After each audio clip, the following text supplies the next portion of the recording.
बहे समीप सुरसरी सुहावन, बहे समीप सुरसरी सुहावन। आश्रम परम पुनीत सुहावा, आश्रम परम पुनीत सुहावा। देखी देवरी से मन अति भावा, देखी देवरीश मन अति भावा। निरखी शैलेशरी विपिन विभागा, निरखी शैलनि विपिन विधाता। भयउ रमापति पद अनुरागा, भयउ रमापति पद अनुरागा। सुमिरत हरि, सुमिरत हरि श्राप गति बाधी, सुमिरत हरि ताप गतिवादी। सहज विमल मन लागी समाधि, सहज विमल मन लागे समाधि मन लागे समाधि मन लागे समाधि। हिमगिरि गुहा एक अति पावनी, वह समीप सुरसरी सुहावन। यहाँ पर ये नहीं कहा गया कि कौन बह रहा है, सुरसरी सुहावनी। सुरसरी का मतलब देव नदी, सुर का मतलब देव और सरी का मतलब नदी। तो देवताओं की नदी का नाम पता है क्या है? गंगा। आप कल्पना करिए, हम लोग भारतवासी और स्पेशली हम लोग जहां रहते हैं उत्तर भारत में कर्णपुर नगर में, कितने भाग्यशाली हैं कि वो नदी जो देवताओं की नदी है हमारे निकट बहती है। इसका मतलब ये नहीं कह सकते कि हम देवता हैं, लेकिन इसका मतलब ये भी नहीं कह सकते कि भगवान की कृपा हमारे ऊपर नहीं, बड़ी कृपा है कि हम लोग गंगा के तट के निवासी हैं, गंगा के किनारे रहने वाले हैं। नारद जैसे महात्मा जब गंगा के किनारे गए, और शिव की लीला भैया बड़ी विचित्र है, महादेव की लीला बड़ी विचित्र है। महादेव का ध्यान करके नारद जी वहां पर बैठ गए और अपने इष्ट का नाम जपने लगे। देखिए, ध्यान उन्होंने भगवान शिव का किया, लेकिन नारद के इष्ट कौन हैं? श्री हरि विष्णु। भयउ रमापति पद अनुरागा। कई बार हमारे मन में भगवान के प्रति भक्ति नहीं आती, कृष्ण और शिव के प्रति भक्ति नहीं आती।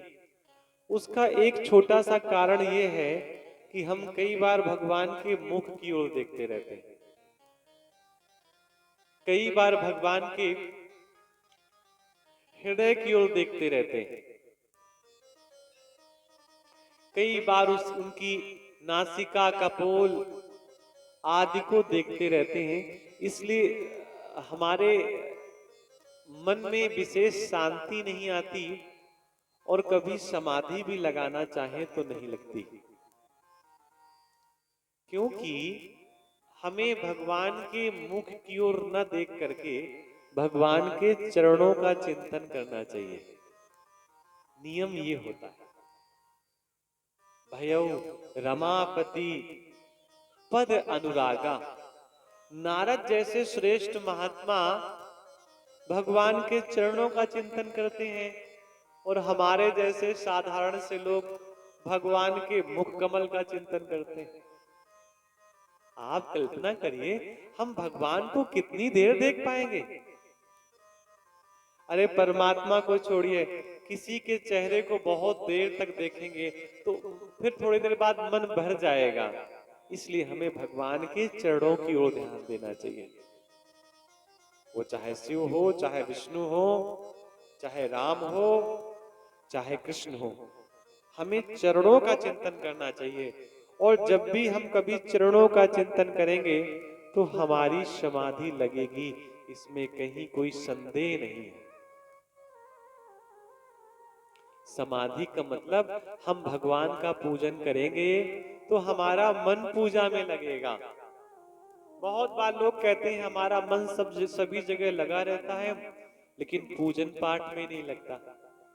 क्योंकि भगवान के चेहरे की ओर देखोगे तो भगवान का चेहरा ही इतना सुंदर है कि आपका मन परिवर्तित हो जाएगा सुंदरता को देख करके।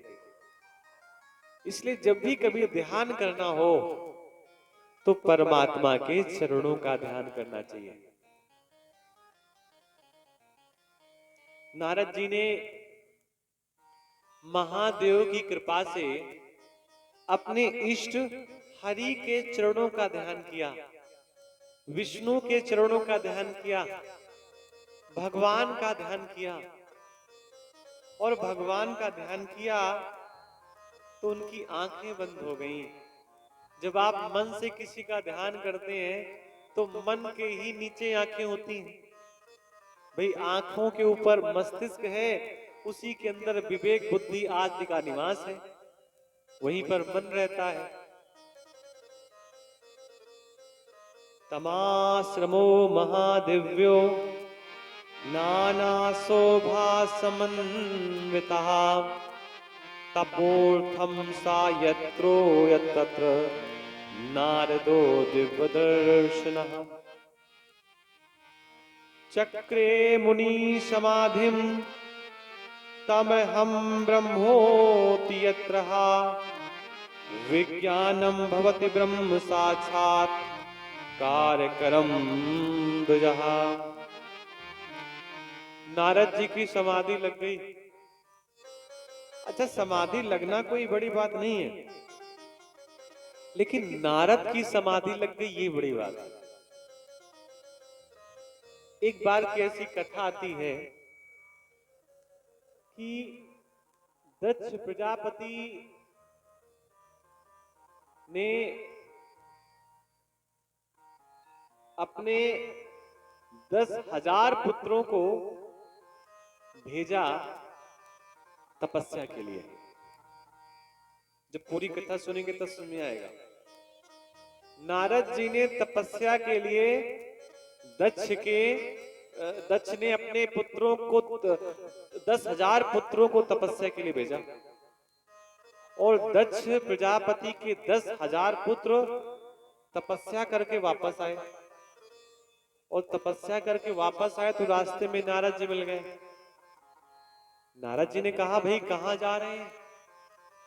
तो दक्ष प्रजापति के पुत्रों ने कहा गुरुदेव हम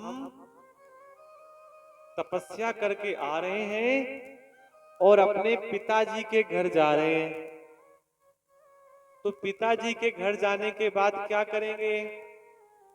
तो उन 10,000 पुत्रों ने कहा कि फिर पिताजी जैसी आज्ञा देंगे वैसी आज्ञा का पालन करेंगे और फिर विवाह करेंगे और परिवार के बंधन में बंध जाएंगे। देखिए सबकी यही सोच होती है, विवाह करेंगे परिवार के बंधन में बंध जाएंगे। नारद जी ने कहा विवाह करोगे और परिवार के बंधन में बंध जाओगे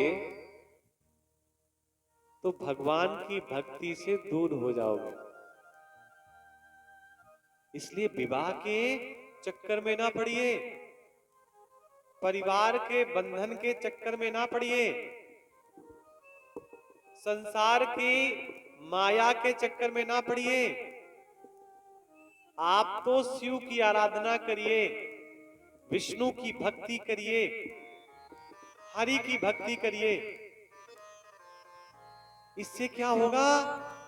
संसार की माया आपको अपनी तरफ आकर्षित नहीं कर पाएगी।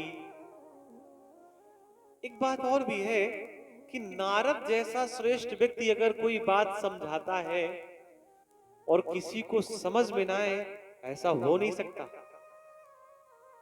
समझाने वाला व्यक्ति अगर श्रेष्ठ है और समझने वाला कमजोर है, तो भी समझने वाला भैया समझ जाता है।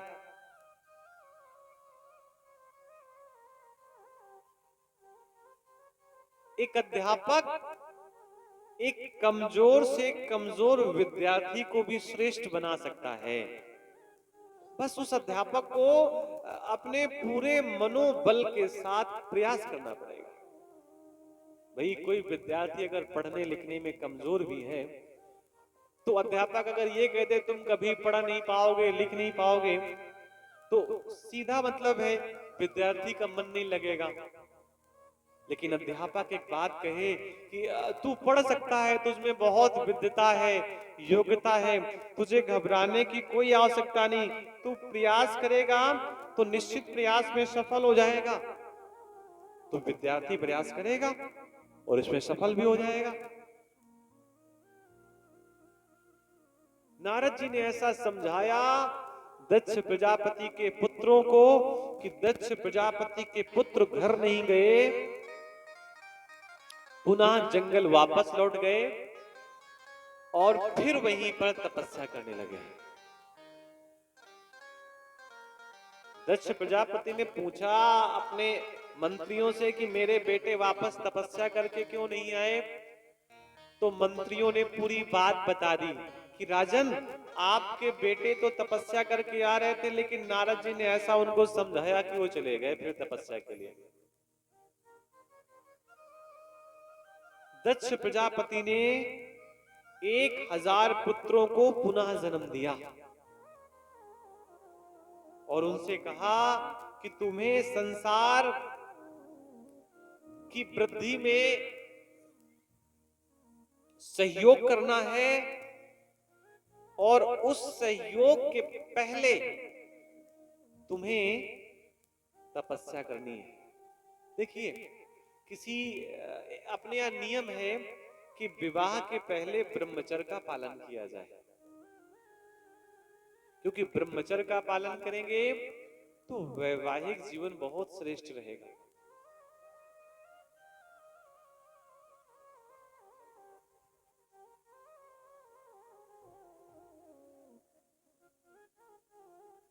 इसीलिए दक्ष प्रजापति को ऐसा लगा कि मेरे पुत्र अगर पहले तपस्या करेंगे और फिर विवाह करेंगे तो वैवाहिक जीवन बड़ा अच्छा रहेगा।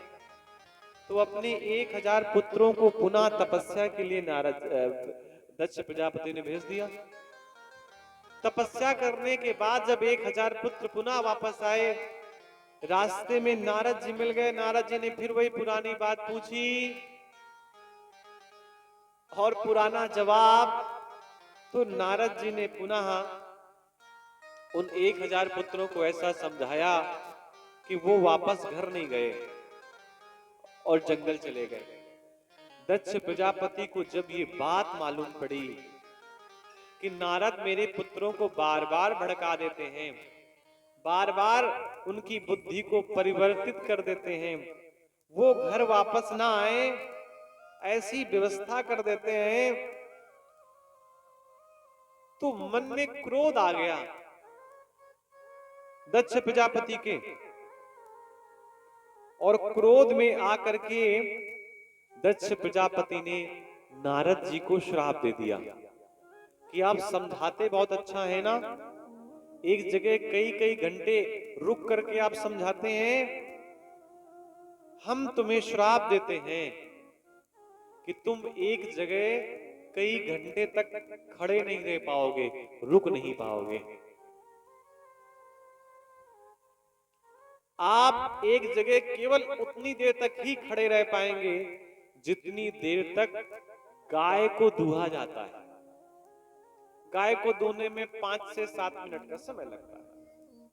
जो ज्यादा होशियार होते हैं और कम समय में दूह लेते हैं। केवल इतनी देर तक आप एक जगह खड़े रह सकते हैं। नारद जी ने कहा, ये तो बहुत अच्छा हुआ। पहले एक ही जगह कई घंटे खड़े रहते थे, लेकिन अब आपने श्राप दिया है, तो अब एक जगह कई घंटे नहीं खड़े रह पाएंगे, 1 घंटे में कई जगह चले जाएंगे। देखिए, जो श्रेष्ठ लोग होते हैं वो समस्याओं को भी सुविधा समझ लेते हैं, और जो साधारण से लोग होते हैं वो सुविधाओं में भी समस्याएं ढूंढ लेते हैं। एक आदमी था, उसका स्वभाव था कि आप कोई भी काम करो उस काम में वो कमी निकाल देता था। जो भी आप काम करो उसका काम था कमी निकालना। वो हमेशा काम में कमी ही निकाल देता था। तो गांव वालों ने कहा कि अब जो कोई नया काम करेंगे तो इससे पूछ पूछ कर करेंगे तो कमी नहीं निकाल पाएगा। तो गांव वालों ने एक सुंदर घर बनाया और उस व्यक्ति से पूछते रहे जो व्यक्ति रोज कमी बताता था कि अब क्या करें, कैसे बनाएं, और उससे पूछ पूछ करके काम करते रहे।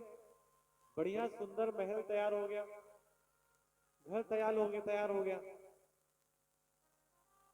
अब लोग उसके पास फिर गए और कहा, अब ये बताओ इसमें और क्या कमी है। उसने पूरे घर में देखा और जब पूरे घर में देखा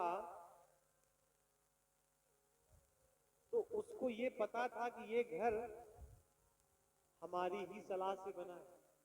हम ही बताते रहे हैं, हम ही सलाह देते रहे हैं, तब ये घर बना है। तो अपने घर में अपनी दी हुई सलाह से बने हुए घर में कमी कैसे निकालें? लोगों ने कहा, अब बताओ कमी क्या है।